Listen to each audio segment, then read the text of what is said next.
改善中醫診所設施資助計劃 A14 計劃係為申請機構提供財政支援，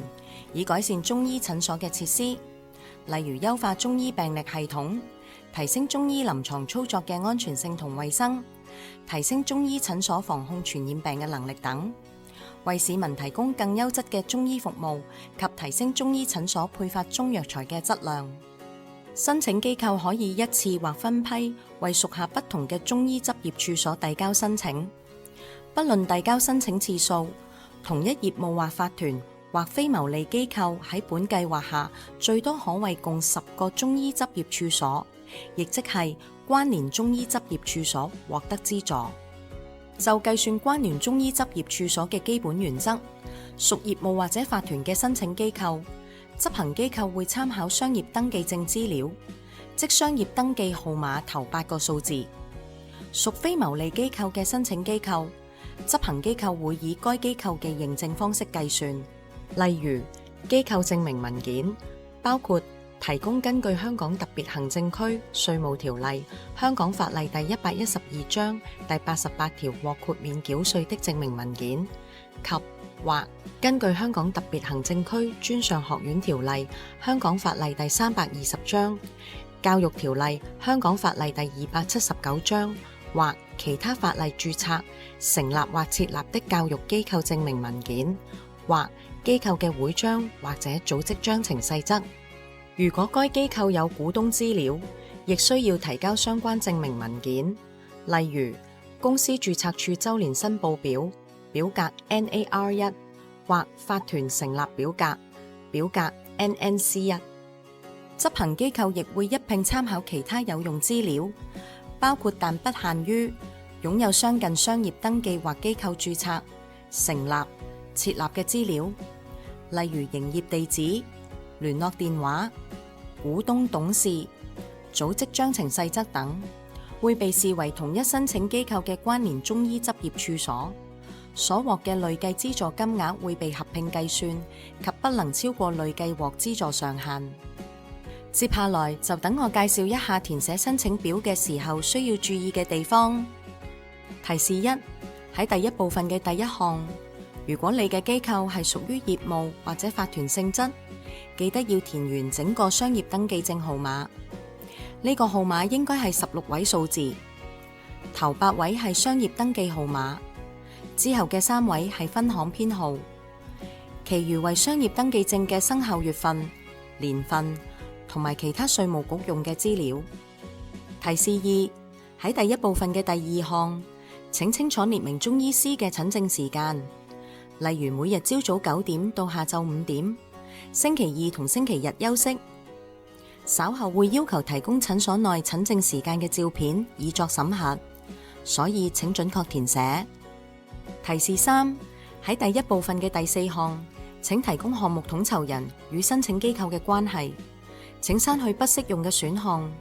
如果冇適用嘅選項，請刪除全部選項，並且填寫喺其他一欄。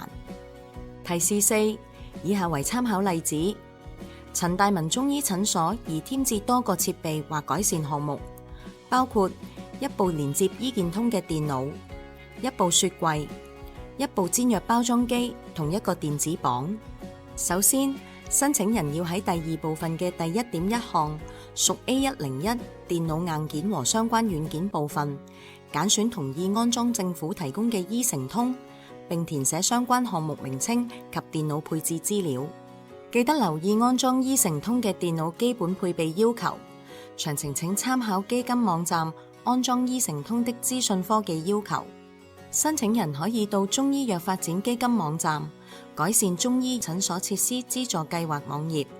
在項目範圍嘅 A101 項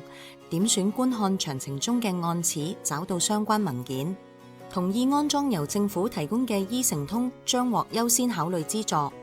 獲資助機構喺申請發放款項時，需遞交特許協議，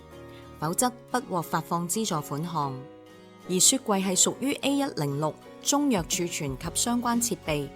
因此應填寫申請表第2部分嘅第 1.2 項。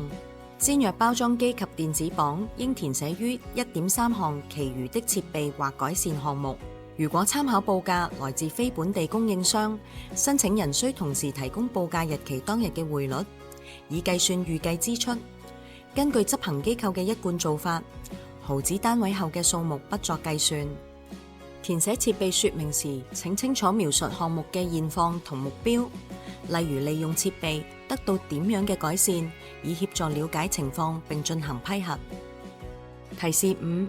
喺第二部分嘅第二項，預計支出總計應該同上面表格填寫嘅金額相符合，而申請資助總金額應該等於預計支出總計乘以項目嘅資助百分比。根據執行機構一貫做法，毫子單位後嘅數目不作計算。請留意 A106 可獲80%嘅資助，而其他項目可獲50%嘅資助。記得唔好搞錯啊！提示6，喺第二部分嘅第三項，如果你同時使用同一設備申請改善倉庫管理、物流和服務資助計劃，亦即係 A4 計劃，請選擇是並填寫相關資料。如果你曾經申請 A4 計劃但唔係同一設備，請選擇否。提示7，喺第二部分嘅第四項，如果你曾經使用同一設備申請或者獲得其他資助計劃去購買設備，請選擇是並填寫相關資料。如果你曾經申請其他計劃但唔係同一設備，請選擇否。提示8，喺第三部分，如果申請人同時從事或提供中藥材零售或批發或其他醫護醫療專業服務，先喺方格內加上交叉。如果唔適用，留空就可以啦。同埋請確保可以提供相關項目嘅參考報價，並喺方格內加上交叉，以方便後續嘅申請批核。提示9，喺第四部分嘅 D 項，請填寫準確嘅中醫執業處所地址，唔好漏咗啊！提示10，喺個人資料的收集及使用嘅部分，請記得簽名同加上機構印章，同埋姓名都準確填寫啊！準確填寫申請表有助加快整個審批流程，期望呢啲填表提示可以幫到你。再見。